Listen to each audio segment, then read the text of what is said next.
ಯಾವ ರೀತಿಯಲ್ಲಿ ಅದರ ಹೋರಾಟದ ಕಿಚ್ಚು ಇತ್ತು ಅಂತ ಹೇಳಿದ್ರೆ, ಒಬ್ರಿಗೊಬ್ರು ಎದುರು ಬದುರು ಸಿಕ್ಕಿದ್ರೆ ಅವರು ನಮಸ್ಕಾರ ಹೇಳ್ತಿರ್ಲಿಲ್ಲ, ವಂದೇ ಮಾತರಂ ಹೇಳ್ತಿದ್ರು. ಬಹಳ ಸುಲಭದಲ್ಲಿ ಹಲೋ ಅಂತ ಹೇಳ್ತೀವಿ, ಫೋನ್ ನಲ್ಲಿ ಬಹಳ ಸುಲಭವಾಗಿ ಬಾಯ್ ಅಂತ ಹೇಳ್ತೀವಿ. ಇವತ್ತಿನಿಂದ ನಾವೊಂದಷ್ಟು ಜನ ಯಾಕೆ ಹೇಳ್ಬಾರ್ದು ವಂದೇ ಮಾತರಂ ಅಂತ? ವಂದೇ ಮಾತರಂಗೆ ಮೊದಲೇ ಏಟು ಬಿದ್ದದೆ ಕಾಕಿನಾಡದ ಕಾಂಗ್ರೆಸ್ ಅಧಿವೇಶನದಲ್ಲಿ ವಂದೇ ಮಾತರಂನ ಕಥೆಯನ್ನು ಹೇಳಿದೆ. ಈಗ ಅದರ ವ್ಯಥೆಯನ್ನು ಹೇಳ್ತಾ ಇದ್ದೀನಿ. ವಂದೇ ಮಾತರಂ ಹಾಡಲಿಕ್ಕೆ ಬಹಳ ಚೆನ್ನಾಗಿದೆ ಅಂತ ಹೇಳೋದಕ್ಕೋಸ್ಕರ ಗೀತೆಯನ್ನು ರಚನೆ ಮಾಡಿದ್ದು ಅಥವಾ ನಾವು ಹಾಡ್ತಾ ಇರುವಂಥದ್ದಲ್ಲ. ವಂದೇ ಮಾತರಂ ಒಂದು ಹಾಡಿಗೆ 150 ವರ್ಷ ಆಗಿದೆ ಅಂತ ಹೇಳಿದ್ರೆ ಅದರ ಉದ್ಭವ ಹೇಗಾಯಿತು ಅನ್ನುವಂಥದ್ರ ಬಗ್ಗೆ ನಾವು ಬೆಳಕು ಚೆಲ್ಲಬೇಕಲ್ವಾ. ಇದನ್ನು ರಚನೆ ಮಾಡಿದವರು ಬಂಕಿಮ ಚಂದ್ರ ಚಟ್ಟೋಪಾಧ್ಯಾಯರು. ಅವರು ಯಾತ್ರೆಯಲ್ಲಿ ಇರ್ಬೇಕಾದ್ರೆ ಭಾರತವನ್ನು ತಿರುಗಾಡ್ತಾ ಅದರ ಸೌಂದರ್ಯವನ್ನು ಕಣ್ತುಂಬಿಕೊಂಡು ಹಾಗೆ ಕಣ್ಣನ್ನು ಮುಚ್ಚಿದ್ರಂತೆ. ಆವಾಗ ಅವರ ಮನಸ್ಸಿನಲ್ಲಿ ಉದ್ಭವ ಆಗಿರತಕ್ಕಂತ ಇದು ಗೀತೆ. ಭಾರತ ಸ್ವಾತಂತ್ರ್ಯದ ರಣಮಂತ್ರವಾಯಿತು. ಏನು ರಣಮಂತ್ರ ಅಂತ ಹೇಳಿದ್ರೆ, ಬಂಕಿಮಚಂದ್ರ ಚಟ್ಟೋಪಾಧ್ಯಾಯರು ಗತಿಸಿದ ನಂತರ ರವೀಂದ್ರನಾಥ್ ಠಾಗೋರ್ ಅವರೇ ಈ ವಂದೇ ಮಾತರಂ ಕಾಂಗ್ರೆಸ್ಸಿನ ಸಭೆಯಲ್ಲಿ ಮೊದಲಿನಲ್ಲಿ ಹಾಡಿದ್ರು. ಬಹಳ ಚೆನ್ನಾಗಿ ಅನ್ಸಿತ್ತು, ಎಲ್ಲರಿಗೊಂದು ಸ್ಫೂರ್ತಿ ಕೊಡ್ತು. ಇದೇ ರಣಮಂತ್ರವಾಯ್ತು. ಹೇಗೆ ಅಂತ ಹೇಳಿದ್ರೆ 1905ನೇ ಇಸ್ವಿಯಲ್ಲಿ ಬ್ರಿಟಿಷರು ಒಂದು ಕುತಂತ್ರ ಮಾಡಿದ್ರು. ಏನು ಅಂತ ಹೇಳಿದ್ರೆ, ಇಡೀ ಭಾರತವನ್ನು ಮುಸ್ಲಿಂ ಬಾಹುಳ್ಯ ಪ್ರದೇಶವಾಗಿರತಕ್ಕಂತಹ ಪೂರ್ವ ಬಂಗಾಳ ಮತ್ತೆ ಪಶ್ಚಿಮ ಬಂಗಾಳವನ್ನು ವಿಭಾಗ ಮಾಡಿದ್ರು. ವಂಗಭಂಗ ಚಳುವಳಿ ಅಂತ ಹೇಳ್ತೀವಿ.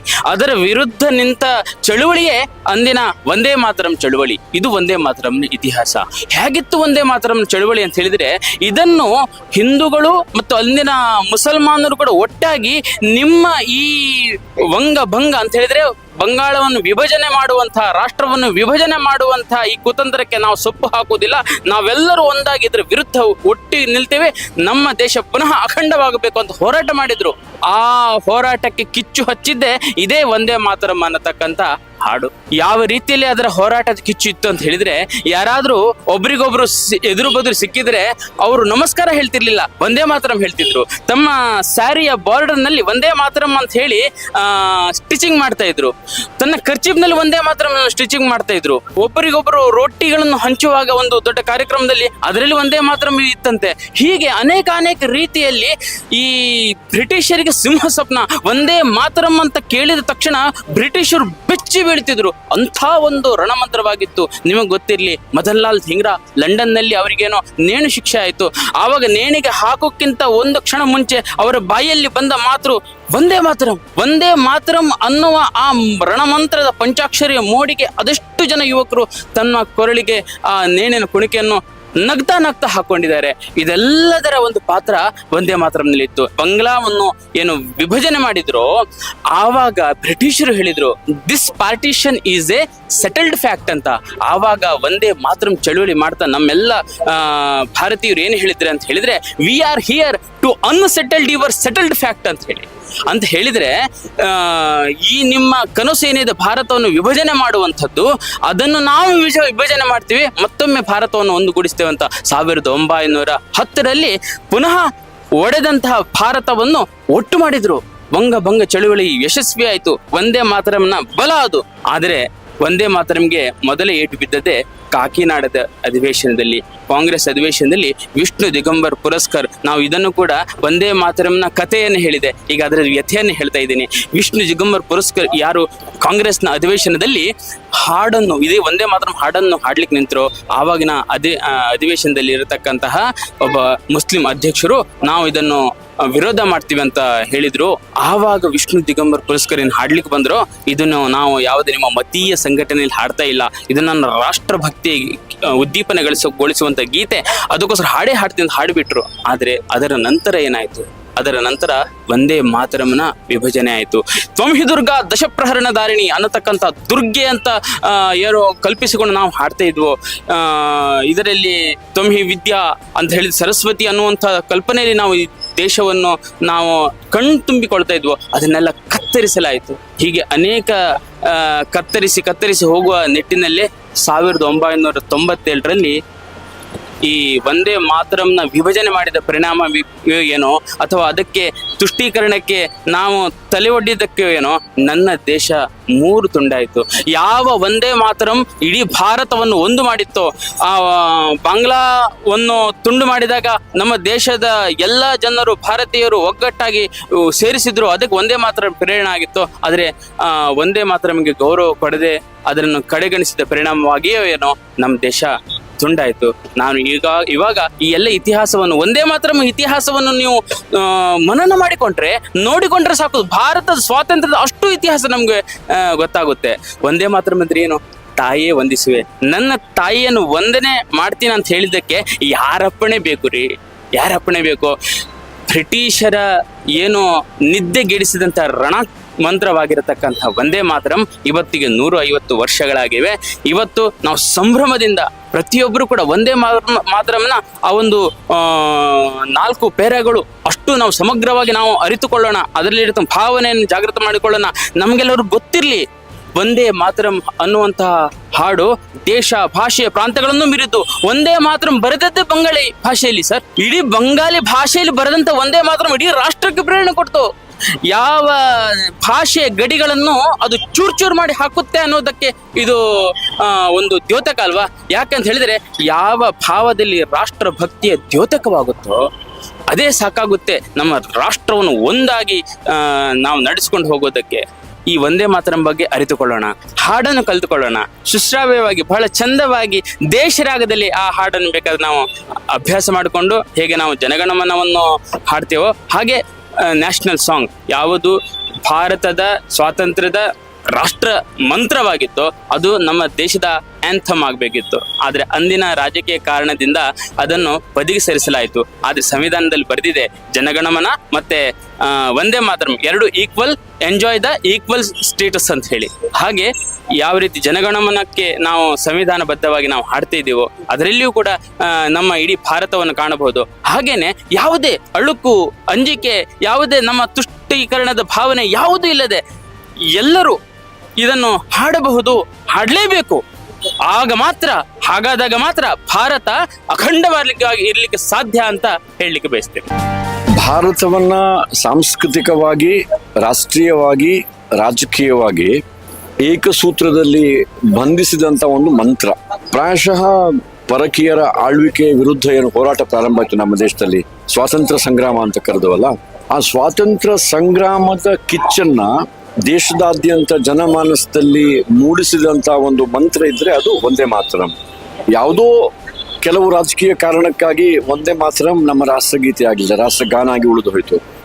150ನೇ ವರ್ಷದ ಸಂಭ್ರಮದ ಆಚರಣೆಯ ಸಂದರ್ಭದಲ್ಲಿ ಮತ್ತೊಮ್ಮೆ ವಂದೇ ಮಾತರಂನ ಸಾಂಸ್ಕೃತಿಕ ರಾಷ್ಟ್ರೀಯತೆಯ ಸಂದೇಶವನ್ನು ಅರ್ಥ ಮಾಡಿಕೊಂಡು ಮತ್ತೊಮ್ಮೆ ಜನಮಾನಸದಲ್ಲಿ ನಾನೊಬ್ಬ ಭಾರತೀಯ ಹೇಳುವಂತ ಹೆಮ್ಮೆಯ ಭಾವನೆ ಮೂಡಿಸಬೇಕಾದ್ರೆ ದೇಶ ಇವತ್ತು ಎದುರಿಸ್ತಿರುವಂತಹ ಅನೇಕ ಸಮಸ್ಯೆಗಳು, ಸಾಮಾಜಿಕ ಕ್ಷೇತ್ರದಲ್ಲಿ ಸಮಸ್ಯೆಗಳಿದ್ದಾವೆ, ರಾಜಕೀಯ ಕ್ಷೇತ್ರದಲ್ಲಿ ಸಮಸ್ಯೆಗಳಿದ್ದಾವೆ, ಶೈಕ್ಷಣಿಕ ಕ್ಷೇತ್ರದಲ್ಲಿ ಸಮಸ್ಯೆಗಳಿದ್ದಾವೆ. ಇದೆಲ್ಲವನ್ನ ಮೀರಿ ಭಾರತವಾಗಿ ಎದ್ದು ನಿಲ್ಲಬೇಕಾದ್ರೆ ಸಾಂಸ್ಕೃತಿಕ ರಾಷ್ಟ್ರೀಯತೆಯನ್ನ ಮತ್ತೊಮ್ಮೆ ನಮ್ಮಲ್ಲಿ ಆವಿರ್ಭಾವಗೊಳಿಸಿಕೊಂಡು ಅದು ನಮ್ಮ ದೇಶದ ಅಭಿವೃದ್ಧಿಯ ಎಲ್ಲ ಆಯಾಮಗಳಲ್ಲಿ ಅದು ಪ್ರಕಟ ಆಗಬೇಕು ಅಂತ ಹೇಳಿದ್ರೆ ಜಾತಿ, ಮತ, ಭಾಷೆಗಳ ಭಿನ್ನತೆಯನ್ನು ಮೀರಿ ನಾನೊಬ್ಬ ಭಾರತೀಯ ಹೇಳುವಂಥ ಭಾವನೆ ಜಾಗೃತ ಆಗಿ ನಾವೆಲ್ಲರೂ ಒಂದಾಗಿ ಒಂದೇ ಮನಸ್ಸಿಂದ ಒಂದೇ ದಿಕ್ಕಿನೆಡೆಗೆ ಹೆಜ್ಜೆ ಹಾಕಬೇಕು ಅಂತ ಹೇಳಿದ್ರೆ ನಮ್ಮಲ್ಲಿ ಏನಾದ್ರು ಸೂತ್ರ ಬೇಕಲ್ಲ, ಅದು ಒಂದೇ ಮಾತ್ರ. ಮತ್ತು ಇವತ್ತು ನಮ್ಮ ನೆಚ್ಚಿನ ಪ್ರಧಾನಮಂತ್ರಿಗಳಿಗೆ ಒಂದು ಕನಸಿದೆ, ಆತ್ಮನಿರ್ಭರತೆಯ ಭಾರತ, ವಿಕಸಿತ ಭಾರತವಾಗಿ 47ರಲ್ಲಿ ಎದ್ದು ನಿಲ್ಲಬೇಕು. ನಾವು ಯಾವತ್ತೂ ಹೇಳ್ತೀವಿ ಭಾರತ ವಿಶ್ವಗುರು ಆಗಬೇಕು ಅಂತ ಹೇಳಿ, ಅದಾಗಬೇಕಾದ್ರೆ ನಾವು ಒಂದಾಗಬೇಕಲ್ಲ. ಸೊ ಒಂದೇ ಮಾತರಂ ಆ ದೃಷ್ಟಿಯಲ್ಲಿ ನಾನು ಅಂದುಕೊಳ್ತೀನಿ ಇವತ್ತಿಗೂ ಕೂಡ ಅದೇ ಮಹತ್ವ ಇಟ್ಕೊಂಡಿರುವಂಥ ಒಂದು ಮಂತ್ರ. ಅದು ಬಹಳ ಸುಲಭದಲ್ಲಿ ಹಲೋ ಅಂತ ಹೇಳ್ತೀವಿ ಫೋನ್ನಲ್ಲಿ, ಬಹಳ ಸುಲಭವಾಗಿ ಬಾಯ್ ಅಂತ ಹೇಳ್ತೀವಿ. ಇವತ್ತಿನಿಂದ ನಾವೊಂದಷ್ಟು ಜನ ಯಾಕೆ ಹೇಳಬಾರ್ದು ಒಂದೇ ಮಾತರಂ ಅಂತ? ಸಾಧ್ಯ ಇದೆಯೋ ಇಲ್ವೋ? ಫೋನಲ್ಲಿ ಯಾಕೆ ನಾವು ಜೈ ಹಿಂದ್ ಅಂತ ಹೇಳಬಾರ್ದು? ನಾನೊಬ್ಬ ಸೈನಿಕನಾಗಿದ್ದವನು, ಇವತ್ತಿಗೂ ಭಾರತೀಯ ಭೂಸೇನೆಯಲ್ಲಿ ನೀವು ಯಾರಾದ್ರೂ ಸಿಕ್ಕಿದ್ರೆ ಅವನು ಹೇಳುವಂಥದ್ದು ರಾಮ್ ರಾಮ್ ಸಾಬ್, ಜಾತಿ ಮತ ಭಾಷೆಗಳನ್ನು ಮೀರಿ. ಸಣ್ಣ ಅವಧಿಯ ಒಂದು ಮಾತುಕತೆ ಮುಗಿಸಿ ಹೊರಡಬೇಕಾದ್ರೆ ಜೈ ಹಿಂದ್ ಸಾಬ್ ಅಂತ ಹೇಳ್ತಾನೆ. ಯಾರೋ ಮೂರ್ಖ ಹೇಳ್ಬೋದು ಅದು ಹಾಗೆ ಹೇಳಿದ್ರೆ ಏನು ಅಂತ ಹೇಳಿ. ಬಟ್ ಈ ಸಣ್ಣ ಸಣ್ಣ ಸಂಗತಿಗಳಲ್ಲಿ ಒಂದು ರೀತಿಯಲ್ಲಿ ನಮ್ಮನ್ನು ಒಂದುಗೂಡಿಸುವಂತ ಒಂದು ದೊಡ್ಡ ಶಕ್ತಿ ಇದೆ. ತಾವು ಕೇಳಿದ ಹಿನ್ನೆಲೆ ಏನು ಅಂತ, ಆನಂದ ಮಠ ಹೇಳುವಂತ ಒಂದು ಬೆಂಗಾಲಿ ಕಾದಂಬರಿನಲ್ಲಿ ಬರೆದಿರುವಂತ ಹಾಡು ಬಂಕಿಂಚಂದ್ರ ಚಟರ್ಜಿ ಅವರು. ಅದಕ್ಕೆ ಸುಂದರವಾಗಿ ರಾಗ ಜೋಡಿಸಿ ರವೀಂದ್ರನಾಥ್ ಟ್ಯಾಗೋರ್ ಅವರು ಅದನ್ನು ಹಾಡಿದರು. ಕಾಂಗ್ರೆಸ್ ಸರಿಸುಮಾರು 1935ರವರೆಗೆ ತನ್ನ ಎಲ್ಲ ಕಾರ್ಯಕ್ರಮಗಳಲ್ಲಿ ಸಂಪೂರ್ಣ ಒಂದೇ ಮಾತರವನ್ನು ಹಾಡ್ತಾ ಇದ್ರು. ಎಪೀಸ್ಮೆಂಟ್, ನಾವು ತುಷ್ಟೀಕರಣ ಹೇಳ್ತೀವಲ್ಲ, ಅದಾಗ್ಲೇ ಪ್ರಾರಂಭ ಆಗ್ಬಿಟ್ಟಿತ್ತು. ಅಯ್ಯೋ ದೇವ್ರೆ, ಇದರಲ್ಲಿ ತ್ವಮ್ಮಿ ದುರ್ಗಾ ದಶಪ್ರಹಣ ಧಾರಿಣಿ ಅಂತ ಬರುತ್ತೆ, ಇದನ್ನ ನಾವು ಹಾಡುವುದಿಲ್ಲ.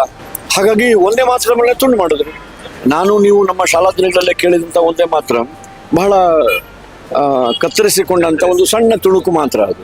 ನನಗನ್ಸುತ್ತೆ ಯಾವುದೋ ರಾಜಕೀಯ ಕಾರಣಕ್ಕಾಗಿ ನಾವು ಆಗ ಹೇಳಿದ ಹಾಗೇನೆ ಜಾತಿ ಮತ ಭಾಷೆಗಳ ಎಲ್ಲೆಯನ್ನು ಮೀರದೆ ಬಹಳ ಸಂಕುಚಿತವಾಗಿ ನನಗೇನು ಲಾಭ ಶಾರ್ಟ್ ಟರ್ಮಲ್ಲಿ ಅದರ ಬಗ್ಗೆ ಆಲೋಚನೆ ಮಾಡ್ಕೊಂಡು ಮುಂದೆ ಹೋಗ್ತಾ ಇದ್ದೀವಿ. ಇದಕ್ಕೆ ಭಿನ್ನವಾಗಿ ನಾನೊಬ್ಬ ಭಾರತೀಯ ಹೇಳುವಂಥ ಹೆಮ್ಮೆಯ ಭಾವ ಜಾಗೃತ ಆಗಬೇಕಾದ್ರೆ ನೇಷನ್ ಫಸ್ಟ್ ಹೇಳುವಂಥ ಇವತ್ತಿನ ಕಾನ್ಸೆಪ್ಟ್ ಏನಿದೆ, ನಾನು ಮಾಡುವ ಎಲ್ಲ ಕೆಲಸದಲ್ಲಿ ರಾಷ್ಟ್ರ ನನ್ನ ಕಣ್ಣು ಮುಂದೆ ಇದೆ. ಒಬ್ಬ ವಿದ್ಯಾರ್ಥಿಯಾಗಿ ನಾನೊಬ್ಬ ಒಳ್ಳೆಯ ವಿದ್ಯಾರ್ಥಿ ಆಗ್ತೀನಿ. ಒಬ್ಬ ಕೃಷಿಕ, ನಾನೊಬ್ಬ ಒಳ್ಳೆಯ ಕೃಷಿಕ ಆಗ್ತೀನಿ. ಒಬ್ಬ ಕಾರ್ಮಿಕ, ನಾನೊಬ್ಬ ಒಳ್ಳೆಯ ಕಾರ್ಮಿಕ ಆಗ್ತೀನಿ. ಇದು ಒಂದೇ ಮಾತರಮ್ಮ ಸಂದೇಶ. 150ನೇ ವರ್ಷದ ಆಚರಣೆಯಲ್ಲಿ ಇದು ನಮ್ಮನ್ನು ಜಾಗೃತಗೊಳಿಸಬೇಕು ಹೇಳುವಂಥದ್ದೇ ಈ ಕಾರ್ಯಕ್ರಮದ ಉದ್ದೇಶ. ಯಾರಿಗೆ ಒಂದು ಭವ್ಯವಾದ ರಾಷ್ಟ್ರೀಯ ದೃಷ್ಟಿಕೋನ ಇಲ್ಲ, ಅವ್ರು ಹೀಗೆ ಆಲೋಚನೆ ಮಾಡ್ತಾರೆ, ನನಗೇನು ಲಾಭ ಅಂತಲೇ ಆಲೋಚನೆ ಮಾಡ್ತಾರೆ. G20 ಸಮಿಟ್ ಆದಾಗ ಮಾನ್ಯ ಪ್ರಧಾನಮಂತ್ರಿಗಳು ಇಡೀ ವಿಶ್ವಕ್ಕೊಂದು ಧ್ಯೇಯವಾಕ್ಯ ಕೊಟ್ಟಿದ್ರು, ವಸುಧೈವ ಕುಟುಂಬಕಂ ಅಂತ. ನಮಗೆ ಬಹಳ ಜನ ಗೊತ್ತಿಲ್ಲ ಇದು ಏನು ಅಂತ ಹೇಳಿ. ಆ ಇಡೀ ಶ್ಲೋಕ ಕೇಳಿದ್ರೆ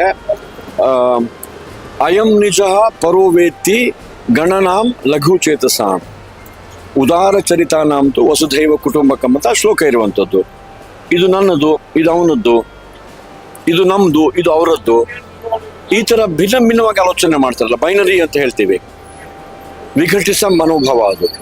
ಅವರಿಗೆ ಈ ರೀತಿ ಸಣ್ಣದಾಗಿ ಆಲೋಚನೆ ಮಾಡೋ ಮನಸ್ಸಿರ್ತದೆ, ಲಘು ಚೇತಸಾಮ ಅಂತ. ಯಾರ ಚಾರಿತ್ರ್ಯ ಉದಾತ್ತವಾಗಿದೆ, ಯಾರ ದೃಷ್ಟಿಕೋನ ವಿಶಾಲವಾಗಿದೆ, ಯಾರು ವಿಸ್ತೃತವಾಗಿ ಆಲೋಚನೆ ಮಾಡ್ತಾರೆ, ಅಂತಹ ವ್ಯಕ್ತಿಗಳಿಗೆ ಇಡೀ ವಿಶ್ವವೇ ಒಂದು ಕುಟುಂಬ. ಅದು ನಮ್ಮ ಭಾರತ ದೇಶದ ಸಂಸ್ಕೃತಿಯ ಮೂಲ ಸಂಗತಿಯು. ವಸುಧೈವ ಕುಟುಂಬಕಂ ಅಂತ ಯಾಕೆ ಹೇಳಿದ್ರು ಅಂತ ಆಲೋಚನೆ ಮಾಡಿದರೆ ಆಗ ನಮ್ಗೆ ಅರ್ಥ ಆಗ್ತದೆ. ನಾನಾಗ ಹೇಳಿದೆಲ್ಲ, ಜಾತಿ ಮತ ಭಾಷೆ ಮೇಲು ಕೀಳು ಸ್ಪೃಶ್ಯ ಅಸ್ಪೃಶ್ಯ 100 ಸಂಗತಿಗಳು ನಮ್ಮನ್ನ ವಿಘಟಿಸ್ತದೆ, ಬೇರೆ ಬೇರೆಯಾಗಿ ಆಲೋಚನೆ ಮಾಡಲಿಕ್ಕೆ ಹೇಳ್ತದೆ. ನಮ್ಮನ್ನು ಜೋಡಿಸ್ಬೇಕು ಯಾವುದು? ವಸುಧೈವ ಕುಟುಂಬಕಂ ಅಂತ ಭಾವ ಬರಬೇಕಾದ್ರೆ ಒಂದೇ ಮಾತ್ರ ಮಾಡಬೇಕು. ನಾನೊಬ್ಬ ವಿಶ್ವದ ಪ್ರಜೆ, ವಿಶ್ವಮಾನವ ಅಂತ ಕುವೆಂಪು ಹೇಳಿದ್ರಲ್ಲ, ವಿಶ್ವಮಾನವ ಹೇಳಿದ್ರೆ ಏನಾಗಿದ್ರೆ ಸಂಕುಚಿತವಾಗಿ ಆಲೋಚನೆ ಮಾಡೋದ? ಅದಕ್ಕೆ ಒಂದೇ ಮಾತ್ರ. ಒಂದೇ ಮಾತ್ರ ಹೇಳಿದ್ರೆ ಏನು?